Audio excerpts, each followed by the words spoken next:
The next fall, Conrad told her he was running away to California. He meant alone. "Obviously, I'm going to move with you," Michelle texted.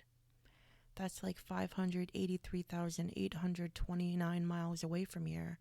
I can't be that far from you." "Why?" Conrad said. Michelle wrote, "We would change our lives and be happy." In the winter of 2014, Conrad was suspended from school. They accused him of fighting. Thinking it might help to be around someone close to him, Conrad went to visit Tom Gamble at Fitchburg State. The boys were tight, but their relationship followed narrow lines. They were baseball teammates and played Madden together. The visit was a bust. "I haven't slept good," he texted Lynn. "I'm feeling anxious. I'm feeling down. I don't know why I can't just be normal." He texted Michelle, "I wasn't comfortable and I'm feeling depressed again and feels like everything's switched around." That June, Michelle went to McLean Hospital in Belmont to be treated for anorexia. She told Conrad that he should join her to get help for his depression. "Being admitted to McLean," she said, "would be so good for you and we would get through our issues together. Think about it. You aren't going to get better on your own. You know it no matter how many times you tell yourself you are. You need professional help like me, people who know how to treat it and fix it." Conrad didn't take her up on it. 3 weeks later, he told her he was suicidal. "We should be like Romeo and Juliet," he said. "I'd love to be your Juliet. But you know what happens at the end." "Oh yeah, fuck no," Michelle wrote back. "We are not dying.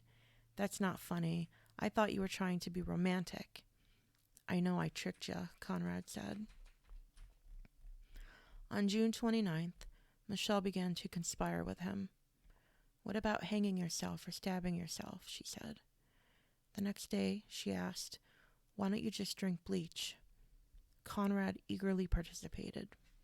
He found websites that gave you the odds on different methods. "Carbon monoxide or helium gas. I want to deprive myself of oxygen," he said. "I want to die." He worried about leaving his family. Michelle said that if her kid sister died, she would be extremely upset for a week or two, but would get over it. "Are you going to leave a note for me?" she asked. On July 3rd, Conrad told Michelle that he was going to do it. Then he was awake the next morning. She was furious. She thought he was jerking her around.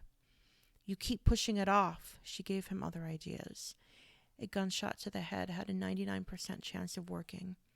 Hanging, 89%. "Carbon monoxide is the best option," she told him, "if you fall asleep in your car while it's running." Conrad worried that rescuers might inhale the CO and get sick. Michelle said it wasn't a problem. Conrad said he was doing circles in his mind about where to go.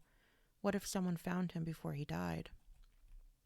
"You better not be bullshitting me and saying you're going to do this and then purposefully get caught," Michelle said. She asked whether, when he died, she could say she was his girlfriend. Conrad said okay. On the evening of July 12th, he pulled his truck out of Lynn's driveway with a water pump he collected from his grandfather's shed. He pulled into the lot behind Kmart. It was dusk. He spoke to Michelle on the phone twice. Late the next afternoon, Conrad II called Lynn. "There's yellow tape around our son's truck," he said.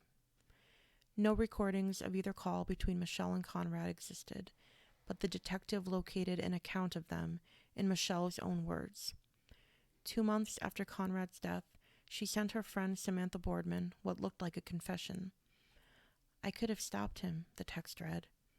"I was on the phone with him and he got out of the car because it was working and he got scared and I fucking told him to get back in. I could have stopped him, but I fucking didn't. All I had to say was I love you." In February 2015, the state of Massachusetts indicted Michelle Carter for involuntary manslaughter, a homicide charge that carries a maximum 20-year sentence. The Carters retained the services of an attorney named Joseph Cataldo, known in the community for having gotten serious charges against King Philip students dismissed, including a bomb threat and a rape.